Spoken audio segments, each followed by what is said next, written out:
तर आता आपला दुपारचा फराळ आहे, त्याच्यासाठी मी वरीचा भात करणार आहे. त्यासाठी मी साजूक तुपाचा वापर केलेला आहे. वरीचे तांदूळ भाजून घेऊन त्यानंतर त्याच्यामध्ये कढीपत्ता, मिरची आणि शेंगदाणे घालून फोडणी घालणार आहे. आणि तो शिजल्यानंतर आपण दुपारच्या जेवणामध्येच, आज उपवास असल्यामुळे जेवणामध्ये मी हेच खाणार आहे. मग वरीचा भात, थोडंसं ताक खाणार आहे. याचबरोबर दिवसभर आपल्याला 4 लिटर पाणी प्यायचं आहे. त्यामुळे दुपारी 3 वाजेपर्यंत कमीत कमी 2.5 लिटर तरी पाणी आपलं व्हायलाच पाहिजे.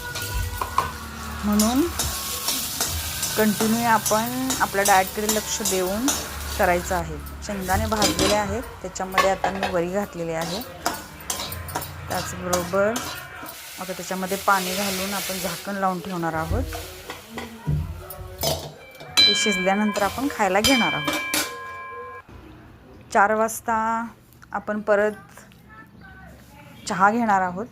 त्याचा व्हिडिओ मी माझ्या चॅनलवरती टाकेनच. प्लीज लाईक आणि सबस्क्राईब करायला विसरू नका. त्याचबरोबर कमेंटमध्ये काहीतरी लिहा.